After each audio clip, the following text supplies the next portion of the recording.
y luego alcalde del condado, estuvo bajo arresto esta semana por un presunto incidente de violencia doméstica. Él ya se encuentra en libertad tras pagar una fianza de $1.500, pero deberá presentarse en la corte. ¿Y qué pueden decir estos señores que están conmigo aquí de este caso? ¿Qué fue lo que pasó? Vamos a ver con el abogado. Bueno, el abogado soy yo. El abogado. Sí. Bueno, este es un caso de violencia doméstica que Sí. está en la Corte de Delitos Menores. La meta principal que va a tener la Fiscalía es conseguirle a él un programa, coger la ayuda. El programa principal que tenemos aquí en Miami-Dade, que es con el Advocate Program, es 26 semanas de un curso de antiviolencia, que es una vez semanalmente. Pero la única manera que va a coger tratamiento, si es que de verdad es culpable, porque todo el mundo es inocente hasta que lo prueban culpable, es si la supuestamente víctima quiere seguir con el caso. Y en mi experiencia, la mayoría de las víctimas no quieren continuar con el caso. Y la mayoría de estos casos de violencia doméstica se desestiman, se caen completamente. La única manera que el señor Álvarez va a coger ayuda, si es que de verdad le hace falta y de verdad es culpable, que todavía no sabemos, todavía no ha salido culpable del caso, es si ella coopera con la fiscalía. Y en mi experiencia, cuando yo era fiscal, más del 90% de todas las víctimas que yo llamaba me colgaban el teléfono, me decían que no estaban interesadas, que no iban a venir a corte, no iban a ser testigos. Y ese es el problema que tenemos en esta comunidad. Es una cosa de tristeza, de verdad, un problema. Yo no sé qué piensas tú, Isis. Bueno, para mí es bastante difícil aceptar que nosotros que somos políticos y siempre estamos hablando de cómo las cosas deben de ser, de que haya sucedido, pero vemos que en esta comunidad y en muchas comunidades es algo muy común que sucede en las casas y simplemente pues están bajo puertas cerradas. Nadie sabe, todos los vecinos se piensan que son vecinos ejemplares y muchas personas, al igual mujeres como hombres, porque por lo menos en lo que yo estoy trabajando esta campaña desde octubre del año pasado de No Más No More de la ciudad de Hialeah, estoy viendo que hay muchos hombres también que han sido abusados, no solamente las mujeres. Lo que pasa es que yo estimo que los números son más altos en las mujeres porque las mujeres pues se quejan. Yo creo que es un poco más difícil para el hombre de aceptar públicamente de que ha sido abusado por una mujer. Pero esto es algo que sucede en toda la familia y estoy de acuerdo con el abogado respecto de las personas, las mujeres o las víctimas no terminan el caso por varias razones, por las que yo he visto, ¿no? Una es, le tienen miedo de que va a salir absuelto y no hay ningún problema y viene otra vez. Aunque hayan restricciones, las buscan. La están monitoreando constantemente bajo teléfono y dónde estabas y las llamadas y se aparecen en lugares y te están saludando de lejos. Acuérdate que yo todavía existo y te voy a volver a coger. Es un punto de intimidación y por eso es que muchas de las veces las mujeres no siguen con el caso y si no se sigue con el caso pues no tiene una solución. Para mí este caso, al igual que cualquier otro caso de violencia doméstica, es sumamente importante porque aunque aquí no hay un niño involucrado, y ella tiene niños, ¿no? Pero aunque no hay niños involucrados viendo ese espectáculo, en muchos casos sí lo hay. ¿Y qué pasa? Que eso ha creado el círculo vicioso donde más nunca vamos a eliminar el problema de la violencia doméstica si no se educa a los niños de que eso no son comportamientos aceptables. Sí.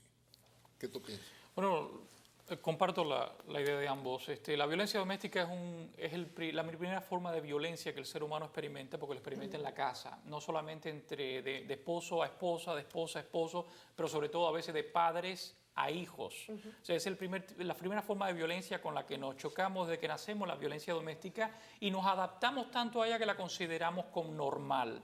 Por eso es que las víctimas de violencia doméstica denuncian a veces, pero posteriormente se retractan y no quieren continuar con el caso, a veces no denuncian porque lo consideran normal. Yo en las investigaciones que he realizado sobre casos de violencia doméstica he determinado, en mi experiencia, que la mayor parte de las víctimas de violencia doméstica son víctimas voluntarias.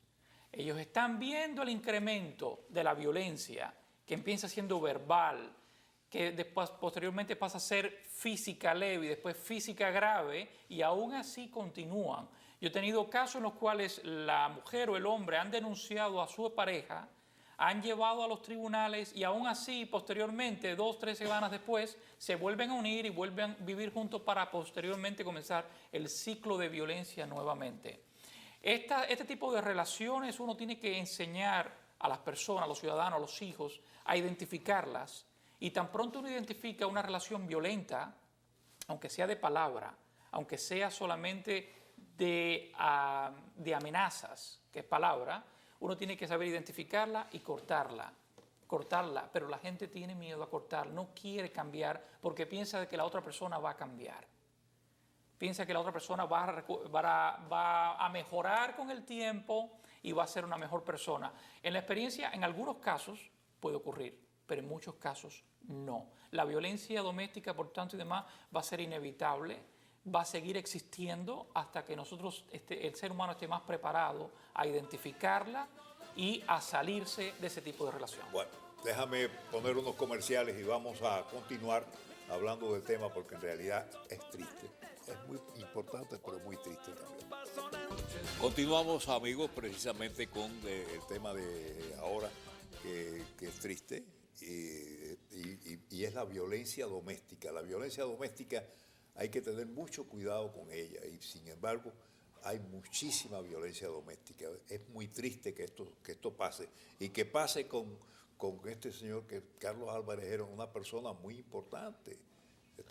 Yo creo que da pena de que un oficial electo no sea sensible, antes que nada, hacia una mujer y hacia el público, porque cuando uno es oficial electo, uno escoge representar a todas las personas, estás representando a los ciudadanos que votaron por ti y los que no votaron por ti.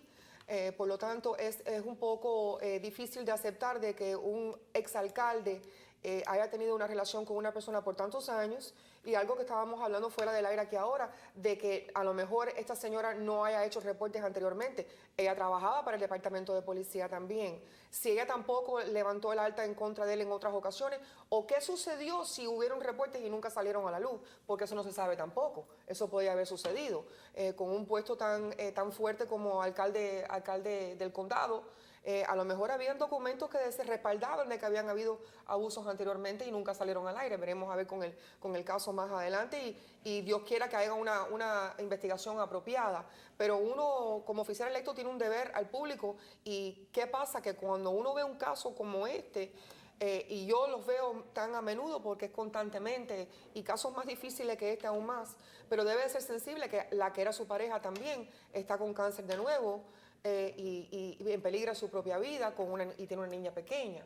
O sea que ¿dónde está la sensibilidad del ser humano y dónde está la responsabilidad de un alcalde fuerte aquí en el condado? ¿Y qué es lo que sucedió en esto? Veremos a ver un poquito más, pero hay muchas cosas que son cuestionables en este caso. Bueno, yo creo que va a haber, no va a haber un gran problema, porque en realidad este señor, el pobre, yo siento que lo que hizo que no debía hacer, pero también, ¿qué va a pasar? En estos casos, que es un delito menor, es un caso de violencia doméstica, van a haber dos opciones. Si ella continúa siendo testigo contra él, entonces la van a ofrecerle a él un programa. Porque no tiene antecedentes. Esta es la primera vez que tiene problemas. De lo que tengo entendido yo, él no ha tenido problemas ninguno. Él nunca ha tenido problemas en el pasado.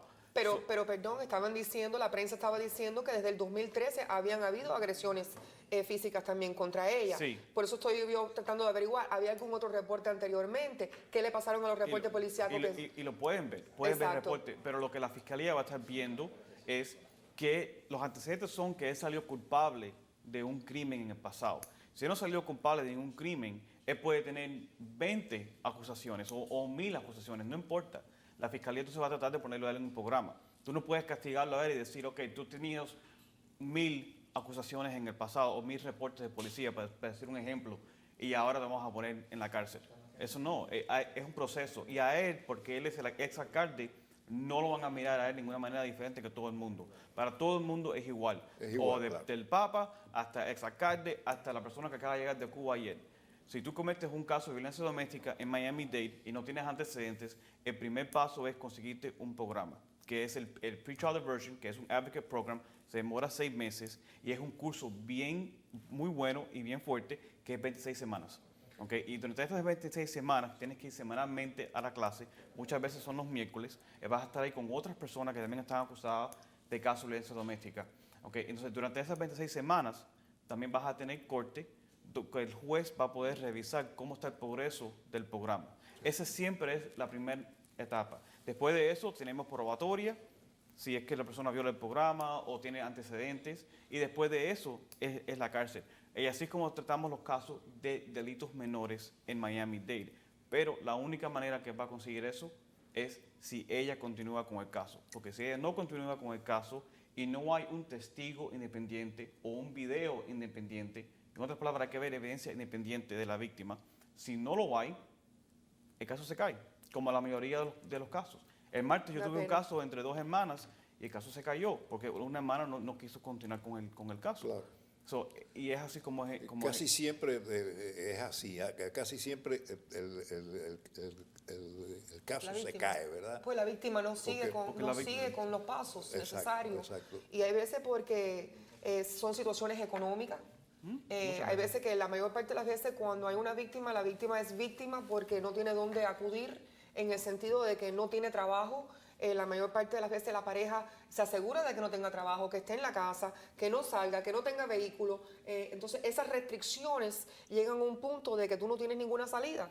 Este es un país de oportunidades. Pero este caso es un poquito diferente porque ella es miembro de la policía, o sea que ella tiene que tener un buen sueldo actualmente. Aquí sería interesante ver, porque la imagen que uno tiene que dar a una persona que ha trabajado en el departamento de policía, que ha visto tanta violencia, si tú has tenido violencia en el pasado con tu pareja, lo normal es que tú metas un reporte policial para dejar asentado. Si ella dice ahora que ha tenido 3, 4 años de violencia doméstica con Carlos y nunca puso un reporte, está siendo un poquito, tú sabes, un poquito... está dando una mala educación, un mal ejemplo a las otras mujeres que están pasando por lo mismo. Y si tú has sufrido 3, 4 años de violencia doméstica y no te has salido de esa relación enfermiza, estás dando un mal ejemplo. Por otra parte, el abogado defensor de Carlos dijo en corte de que las cosas son al revés, que la violenta es ella y no él. Entonces, si la violenta es ella, Carlos puso reportes policiales para dejar asentado una violencia hacia él o no lo hizo. ¿Qué estamos haciendo nosotros? Estamos diciendo denuncien, pero cuando nos toca denunciar, nosotros no denunciamos. Sepárate de una relación violenta, pero cuando estamos nosotros en una relación violenta, no nos salimos. Estamos dando un mal ejemplo. Es verdad, pero entonces en todo caso, si ese era el caso, que era al revés, pues entonces él no debía haberle dejado el gato para que se lo cuidara en lo que estaba fuera del país, ¿no? Exactamente. y ese es el problema con todos estos casos, que queremos tener la debata después que alguien famoso o un político o alguien esté arrestado. Pero al fin del día no podemos olvidarlo que él es inocente hasta que lo prueban culpable. De acuerdo. Tenemos que ir a corte y tenemos que verlo. Hay un proceso. Siempre hay 2 lados de cada historia. Sí. Siempre que me viene un cliente a mi oficina, me dice el lado, yo siempre estoy pensando en mi mente, ok, ese es el lado tuyo, ahora déjame ver qué es lo que la evidencia enseña y qué es lo que tiene la fiscalía, cuál es el otro lado. Y después llegamos a una conclusión de cómo podemos resolver el caso. No, eso es lo bello de este país, eso es lo bello de este país, que tiene un proceso. Y además, por ser Carlos Álvarez, no significa que tenemos que ser más fuerte, que la ley tiene que ser más fuerte con él. La ley tiene que ser exactamente igual para Carlos Álvarez como para cualquier otra persona. Exacto, pero sí quisiera ver que la fiscal mandara y pasaran alguna ley o algo donde los casos fueran aún más, con penalidades más grandes de lo que son, porque estamos viendo que cualquiera coge, va a un bail bondsman y coge y pagan y en lo que tú vienes a ver ya saliste otra vez a la calle, no hay problema ninguno y seguimos y estás atrás de la mujer y ¿cómo tú sales de eso? El problema es con el bail bonds, porque él está libre ahora. Bajo la ley todo el mundo tiene derecho a tener libertad pendiendo el caso, porque eres inocente. El punto de bail bonds, y es lo que la ley dice, el punto es garantizar que usted va a venir a corte. Exacto. Esto es un delito menor. Y la razón que es un delito menor, es un caso de violencia doméstica, es porque estamos hablando de una galleta o un piñazo o algo así. Ahora, cuando tienes una pistola, un cuchillo o algo más serio, o rompes un hueso, le partes la nariz, algo así, claro, ya entonces es una felonía. Pero de todos modos, tú tienes derecho a fianza. Ahora, él estuvo preso una noche entera y él tuvo que ver un juez. En todos los casos de violencia doméstica tienes que ver un juez. Porque si tú cometes un crimen cualquiera en la calle, tú puedes pagar la fianza y en 2 o 3 horas o unas cuantas par de horas estás libre. Ahora, él tuvo que ver un juez el día siguiente. ¿Por qué? Porque ahora el juez le dice a él, esta es tu fianza, que son 1.500, pagas un fiancista y sales libre, o pagas los 1.500 directo a la cárcel y sales libre. Pero tienes una orden de alejamiento. Y en esa orden de alejamiento tú no puedes tener contacto con la supuestamente víctima. No le puedes mandar un texto, no la puedes llamar, no la puedes visitar, no puedes hacer nada. Y esa orden es un crimen, otro delito menor si la violas y te ponen preso. Y ahora, si violas esa orden por contactando a la supuestamente víctima, ahora no tienes derecho a fianza. Ahora el juez tiene el poder de quitarte la fianza y dejarte preso porque violaste. Sí hay protecciones para las supuestamente víctimas. Ahora, en mi experiencia, como ex fiscal y abogado defensor, ya tengo 10 años de experiencia, la mayoría de los casos míos de violencia doméstica vienen las víctimas. A veces las mismas víctimas son las que me contratan. Y yo en 2 o 3 semanas estoy poniendo una petición en la corte para quitar la orden de alejamiento. Así es. Y la jueza o el juez tienen que entonces ver el caso y decir, ok, vamos a tener contacto, pero tiene que ser contacto peaceful. O a veces la jueza o el juez dice, no vas a tener contacto. En estos casos de violencia doméstica sí hay protecciones para las supuestamente víctimas. Y es un proceso diferente. La mayoría de los delitos menores están en la corte principal que está por el Jackson. Y en Miami tenemos una corte específicamente para domestic violence, que es la corte que al lado del Government Center, que era donde él era alcalde, en ese edificio, y es la corte que está ahí. Y esa corte es 100% para casos de violencia doméstica. Y tenemos programas, tenemos la orden de alejamiento. Ella también puede poner una orden de alejamiento civil, que puede ser hasta por la vida de ella. Ella también tiene esa opción, pero al fin del día es ella. Exacto. Ella es la que tiene que decidir, como la supuestamente víctima, qué es lo que ella quiere hacer. Si ella quiere las protecciones, la ley lo hay. Pero nadie, ni la fiscal, ni el gobierno, puede forzarla a ella. Ella es la que tiene el control en este caso y la que va a decidir si le hace falta ayuda y si ella misma quiere protección. Si es que hace falta y ella lo quiere. Ella tiene la decisión. Es un poco triste de que una persona que está siendo agredida constantemente no llegue el caso hasta el final, que es lo que se ve muchísimo. El 90% de los casos no llegan no proceden con todas las cosas que tienen que hacer para asegurarse de que estén libres de esa agresión y que sus hijos estén libres de esa agresión. La mayor parte de las veces estamos viendo de que la razón por la cual hay bullying de niños en las clases, porque hay lo que es la violencia de noviazgo, es porque están viendo año tras año que esto sucede en la casa y que no hay problema, que simplemente es una forma de vida. Entonces es aceptable, desafortunadamente. Y por eso estamos en la manera en las condiciones que estamos, con la cantidad de casos de violencia doméstica que hay a diario. Los que sabemos y los que no sabemos, que son silenciosos, peligrosos, y desafortunadamente el final es muy feo. Bueno, se nos ha acabado el tiempo.